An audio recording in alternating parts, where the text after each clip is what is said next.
Hey everybody, welcome back to another episode of Let's Have a Pint. Today we have Outer Darkness from Squatter's Brewery. Well, I guess it's Squatter's Craft Beers. It's a Russian Imperial Stout, 10.5 alcohol by volume. It sounded off, but no, that's how you say it. 65 IBUs. It gets a 3.95 on Untappd.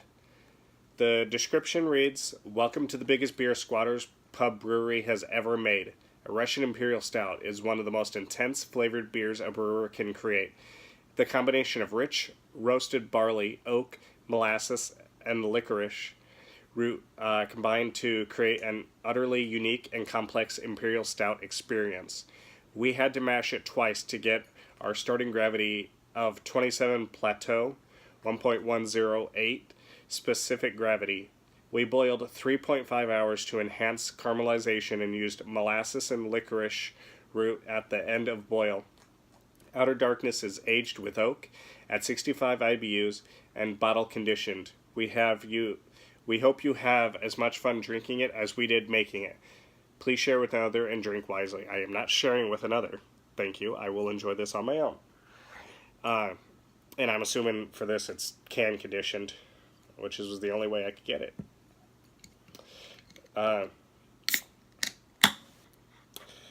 So, little story about this beer. First time I ever had this beer was 2 nights ago. I had been waiting for years. I wanted it, but I never pulled the trigger. I wanted it bad. But something kept pulling me away from it. And I don't know why. I don't know what it was. I love, there's other beers from them I highly enjoy. Hold on. One moment. Little boy eats at his leisure. His sisters eat once a day. He's going to get to a point, here in 2 months where he eats twice a day. That's going to be a rude awakening for him since he likes to eat every hour. And then 6 months from then, once a day like his sisters. We were actually told he's getting a little tubby for his age. I've never heard of a kitten who's tubby. But honestly, I do see it on him. I knew it before we were told that. But the kid eats so damn much. Way more than his sisters ever ate. Way more. Anyways, so the other night, it was about 1 in the morning. I was like, girlfriend, look on to bed. I'm still going to be up for a couple hours reading. Why not open a beer? I wanted to take a bath too, so I was like, okay, well, I just bought Outer Darkness not long ago. Let's open one of those and take it into the bath. I open the beer, pour it, and, I'm moving around doing so much stuff, I hadn't even had a time to sniff it to get in that aroma. And lately I've been getting just right back here the worst headaches I have ever had in my life. I had one earlier today too. But where it's so throbbing, I can't do nothing. It hurts so freaking bad. I don't remember exactly what I tasted out of this beer. I knew it was big, and I knew once I was able to start drinking it, when that headache started to subside, I just needed to kind of knead it till I went to bed. Because, 10.5% alcohol, I don't want to drink it that fast in the first place. But I was thinking, I got so much to read before I'm okay with going to bed. Might as well drink it. Well, it wasn't until an hour after that, so I never even got to enjoy it when it was cold and see how the flavors progressed throughout it warming up. Honestly, I got nothing out of it that night, and I'm hoping that's not the beer itself. Like, it just seemed like a plain Russian Imperial Stout, nothing impressive about it. just towards the bottom of that type of beer. I'm hoping that was because I was so miserable because of that headache that I didn't really get to enjoy tasting it. And like I said, I had to milk it because last thing I wanted to do was fill any sort of alcohol right before bed. I hate that.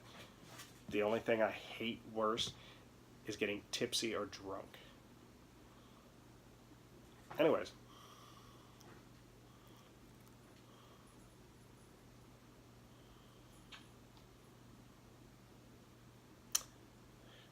That didn't happen.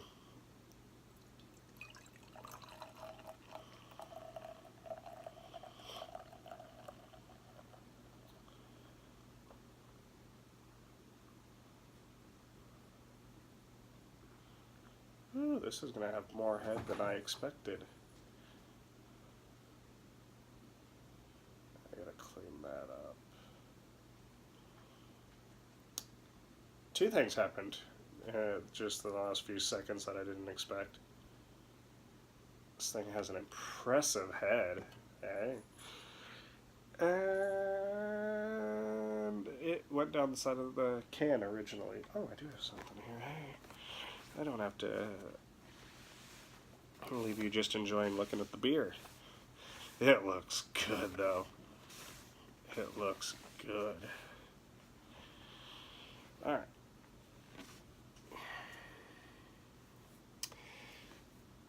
Typically this needs a hard pour. I'm not feeling that this one necessarily needed this hard of a pour.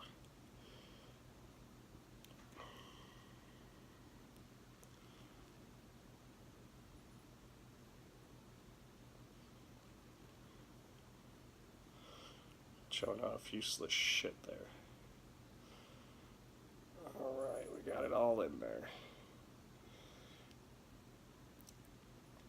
Alright, well, because of my irresponsibly hard pour, we got 3 fingers worth of head. If I would have poured it all at once, that's about 2.5. If I had poured it all at once, probably would have had about 3.5 fingers of head, which irresponsible. The head is dark, and for the most part, it's tightly laced. There's a little bit of loose bubbles in there, but for the most part, they're tiny and tightly laced. As expected, it is pitch black, even here towards the bottom. Yeah, I can't see shit through that. It looks like an incredible beer. I mean, look at this thing. Doesn't this make you just want it? This is what I love. Hoppy beer, like I just reviewed Rupture Pale Ale. Not a big fan of pale ales or IPAs. Don't get me wrong. If you look at a spectrum of all the styles, they're going to be towards the top. But I'm not a big fan of them either. Yeah, they might be somewhere from the middle towards the top, but they're going to be on the upper half of all styles. We'll start here, and I'm going to show you this whole can because I haven't done that yet. I'm getting very irresponsible about that. I love that. Out of darkness. That reminds me, I don't know why that does, but that reminds me, and maybe it's just because I'm reading it, but that reminds me of the all-seeing eye, like, and Sauron from Lord of the Rings. Brewer's Reserve. What are you doing over there? There are so many things that this child does that we never had to deal with any of his... Bitch! That's right, you push it back. He's about to push something off of the countertop there. He saw me looking at him. Oh, am I going to have to get after him? He's okay getting up to on top of the DVDs. Oh, he is a purry boy. Half the time when he's asleep, he purrs. Are you looking at my beer? That's my beer. You want to fight for it? I'll beat you. Yeah. So, he's allowed to go here, This is fine. Here is not fine. You can't really see it too well, but I mean that's a kitchen counter right there. That's just something we have for storage, and we have stuff on top of it. But on that, ooh, he's gonna get his ass kicked again. On top of that kitchen counter there, I have a decanter and 6 scotch glasses. I'm starting to wonder why I have it, because I haven't purchased a scotch in... It's been a year and a half. Actually, since I've had a scotch. I haven't purchased a scotch. Let's see, that one lasted about 10 months. So 10 months before that. It's been a very long time since I have personally owned a scotch. It's so expensive. For the same price, you know, I can get 4, 5, 6 packs of beer. And beer is where my heart is. I love scotch. I do. And I do want to get one so bad. My goal is to be able to afford one before the end of the year. But anyways. So our head is gone. I haven't even smelled this son of a bitch. So it evaporated very quickly in front of our eyes, and I didn't pay attention to it at all. Alright. Let's get the nose. Roasted malt, black licorice, molasses, hint of oak,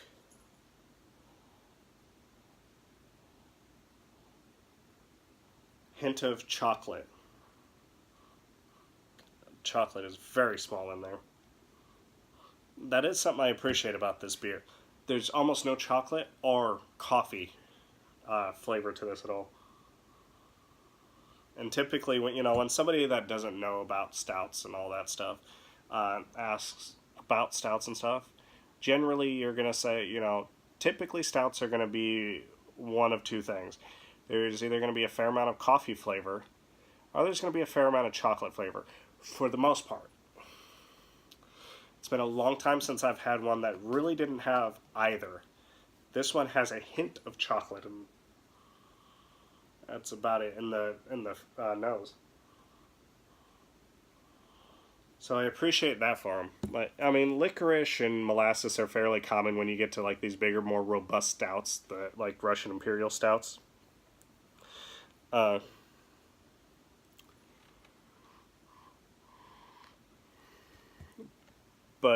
typically you do get coffee in it. You get no coffee out of this. There's just a hint of chocolate on the nose. We'll see if I even get that in the... I didn't even start drinking it. It's just laced. Laced. Love it. That's better for you over there. I don't know why this is so glary. This is so good.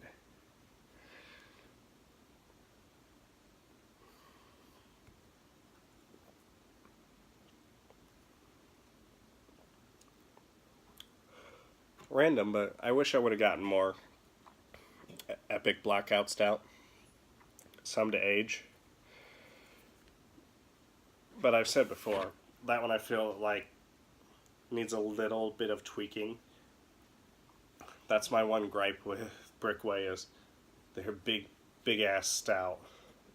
Their big ass Imperial Stout needs just a little tweaking, in my opinion. In my opinion. With that said, it could be a perfect beer. I'm not personally much for being able to taste the alcohol. Like, if it's like bourbon barrel aged and I buy it, fine. I expect to get bourbon out of it, and I'm not going to knock it for that. That'll only be a compliment to it. But I don't care what size it is. I don't really care to taste the alcohol, and I understand at 17% alcohol, which is what that is. It's very hard to mask that. You wanted the taste for this, I know, but we'll get to it.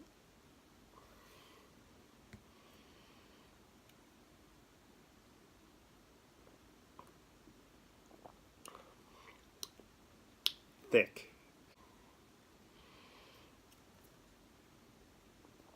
sticky thick. It coats the inside of your mouth, just like you would expect from this kind of beer. I feel like I get a little bit of coffee bitterness in the flavor, though.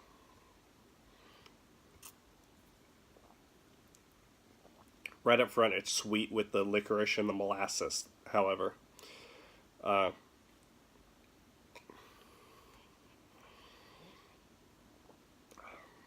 Then it's not even malt.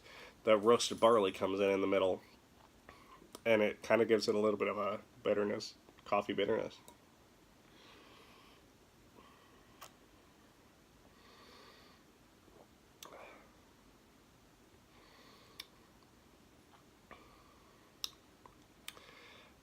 I don't know if the oak comes in the middle or on the end.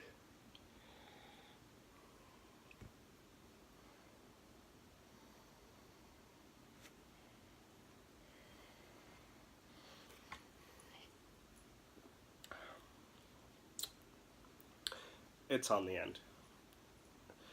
It's on the end of the palate.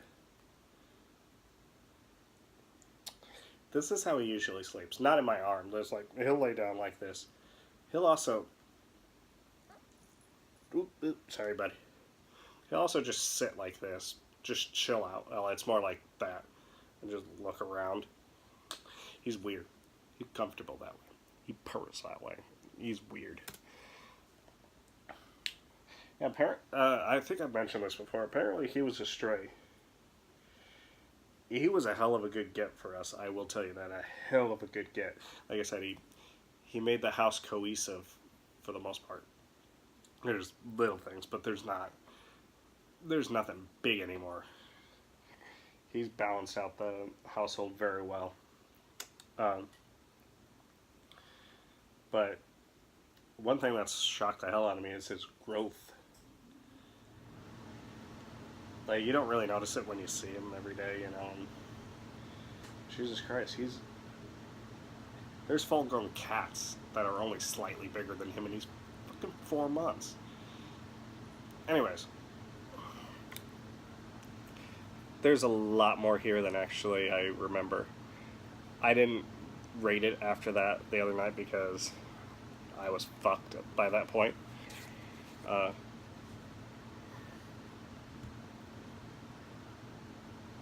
And I'm so glad I didn't, because I would have given it a poor rating when it didn't deserve it.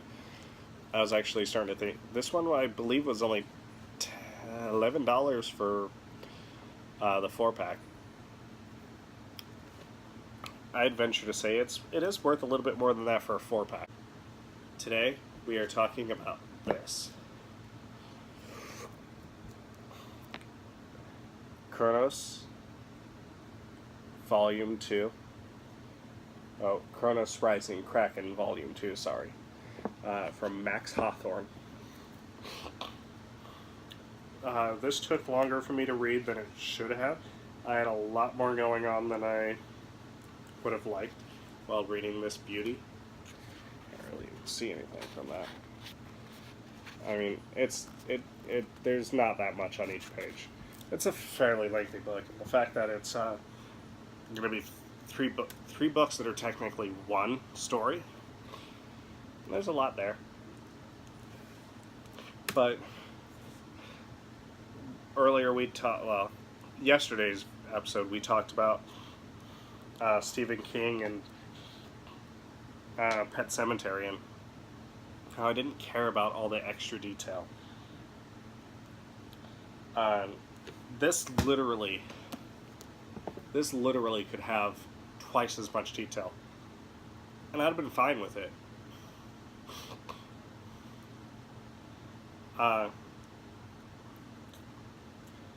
With that said, the first thing I really want to say about this book is, to Max, I know he probably will never watch this video, but the ending of this book did not need to be what it was.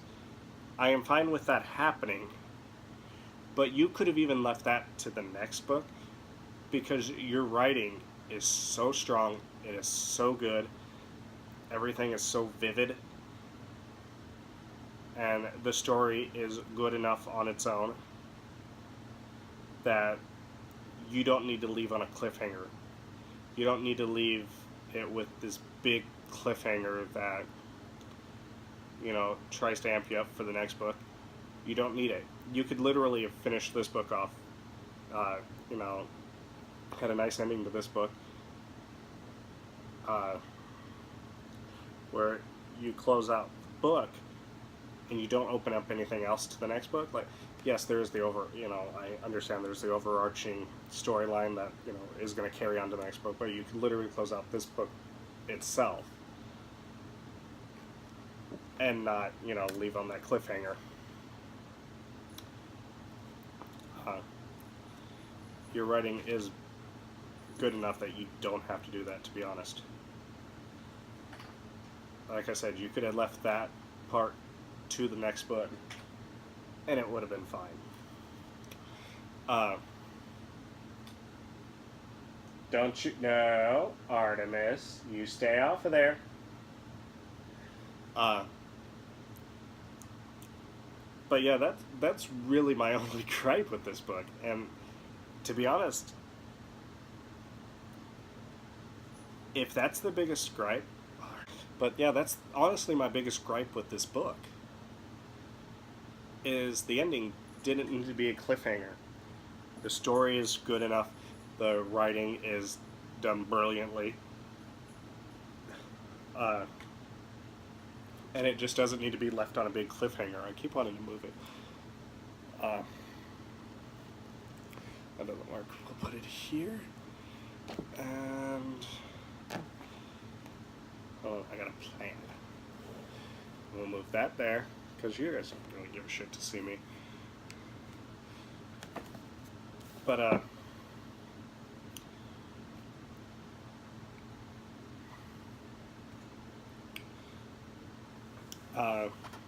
we're going to go over the whole arching story of this right now. The first book is just called Kronos Rising. Simple. It takes place present time period. And it begins basically the Saurian War, which is what this arc of the story is all about. We get the first Kronosaurus in Practor that escapes from wherever they're from. And then Kronos Rising Kraken introduces Kraken, obviously. That's not a spoiler. It's the freaking name of the second book. But it's Kronos Rising Kraken, Volume 1. And that's 30 years in the future.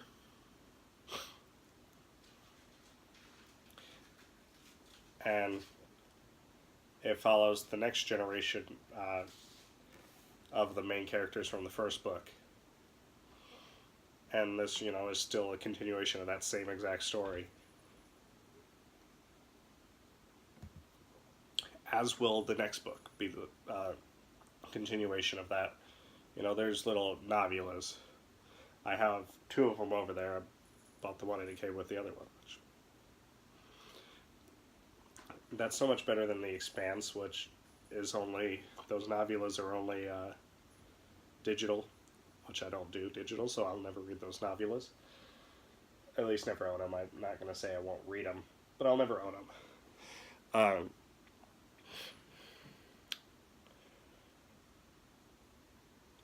I want to read Meg, just to justify my gripe about why that's getting a movie. And I mean, don't get me wrong, that one might be fine for a movie. This is too big, too much going on to be a movie.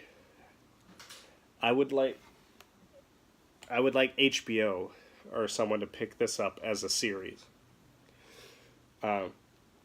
And each book could honestly be a season, like Game of Thrones, or, well, A Song of Ice and Fire.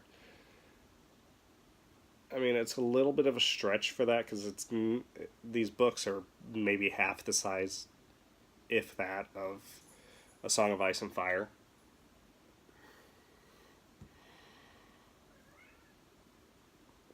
But HBO could pick it up as a series and have like 7, 8 episodes a season, and it would work. I think it would work. I think it would be brilliant. I'd love to see this come to life.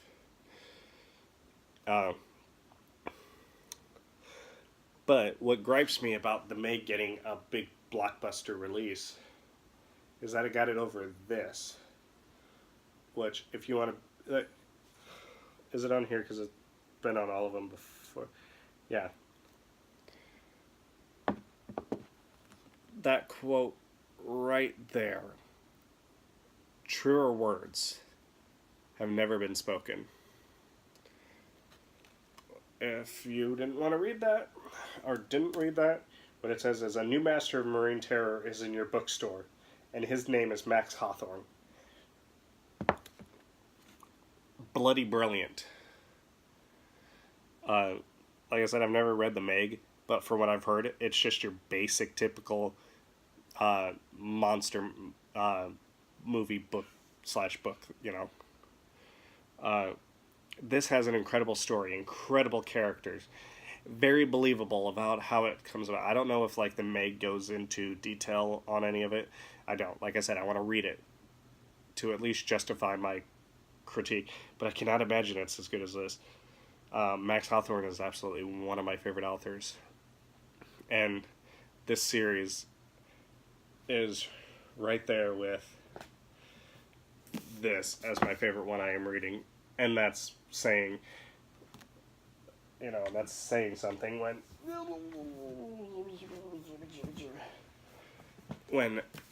I am also reading this.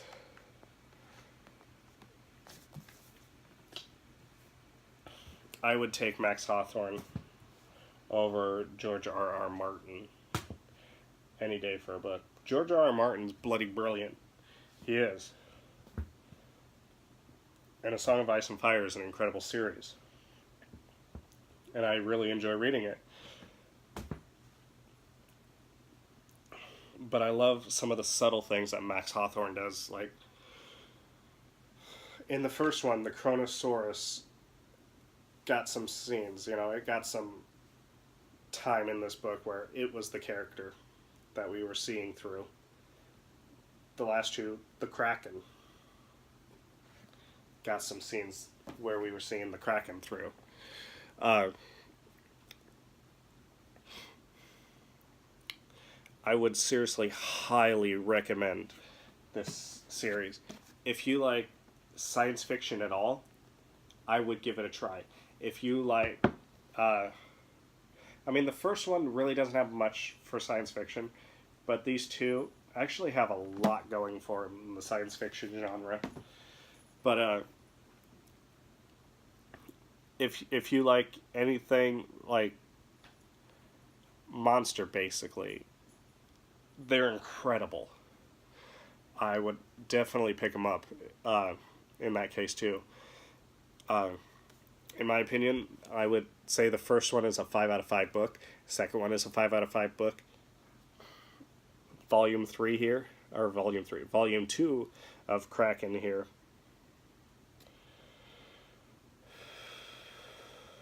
I want that beer again.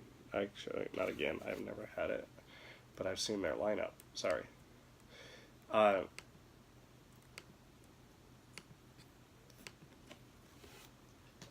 really... Let's go Stout. I really, really wanted to say 5 stars on this one, or 5 out of 5. And it really is. There's one scene, and me and Max discussed it on Twitter, because I can't discuss it on Facebook, because for some reason I got blocked on the Facebook page. I'm still not quite sure why. But we discussed it on Twitter. So, I mean, I don't think Max Hawthorne banned me on his Kronos Rising Facebook page.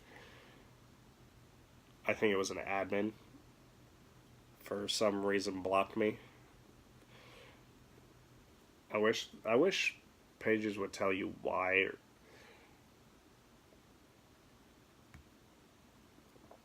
I don't know if it maybe was Max, if it had to do something with religion or politics.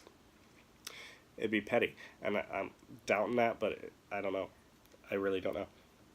Because I barely talked on there. I mostly just looked at what he posted. What Max or whoever was posting on the page posted. But me and Max have discussed it on Twitter. On his Twitter account. This particular scene that I'm talking about halfway through the book. By the way, I even told him it was a brilliant piece of writing, but I didn't do justice on Twitter telling him about it. It was one of the most brilliantly written scenes that I have ever read. I had to drop the book when I was reading. I was sitting here reading. I knew it was coming. And when I finished out the chapter, the book just slid out of my hand. I was not really okay with what happened. I understand why it happened. I understand all of that. I understand why it happened. I loved the scene, but I hated it too. And the more I think about it, the more I want to say, oh, well, I'll give it a 4 out of 5 because of the fact that I didn't want to see that happen. But also as a writer, as a fellow writer, understanding that some things have to happen, and despite what you even want as the author, it still has to happen. No matter how much you love that character, how much you want to continue that character. If it's what needs to happen, it's what needs to happen. I understand that as a fellow author. And readers can understand that too. Not to the same extent as author to author. Or, well, writer to writer. I don't have anything published. I don't have anything out anymore. I had the first Zoe novel on Amazon, but I've since retired it because I've added so much to it. But anyways, I have to give it a 5 out of 5. As much as I hated that scene, as much of a tearjerker as that was, it still gets fun. I'm serious. It's an absolutely incredible series. Kronos Rising.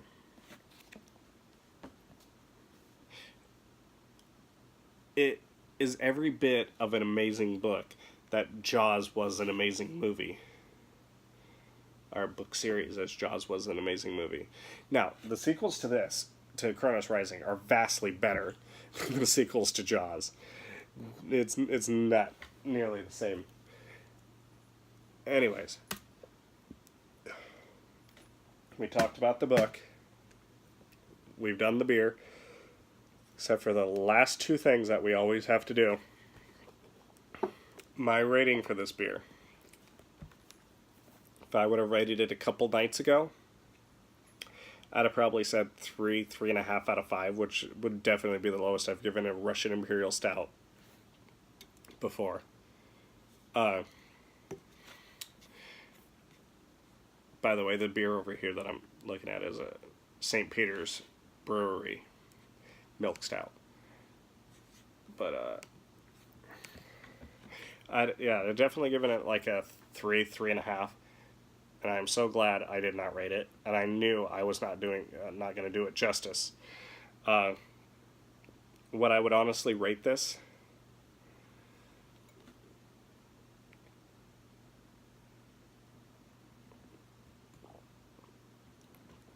clumsy as fuck.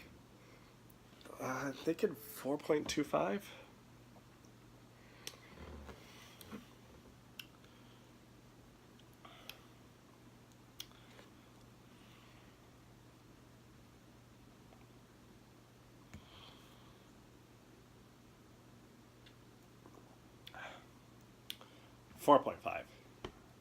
We're going to go 4.5. That's my final offer. All right. So 4.5. Would I get this again? I think it is actually a steal for the price it is. I really want to say I picked it up for $11 for a 4-pack, which is insanely cheap. I would pick it up again for $15 a 4-pack. That's not saying that squatters should go out and change the price. I guarantee, even just for my opinion, they would not. Even if my opinion was end-all, be-all on beer. I don't think they would change it price-wise, because clearly they have it at $11 for a reason. They still make money off of it. But, yeah. If you like stouts at all, this is a good one.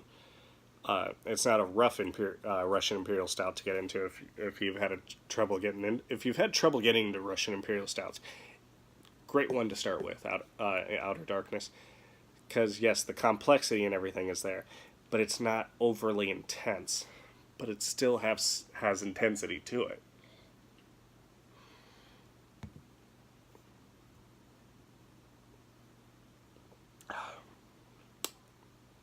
Yeah, beautiful beer. I'm going to go now because I'm not finishing this that quickly. I'm going to milk this for probably about the next hour. So, until next time, Prost.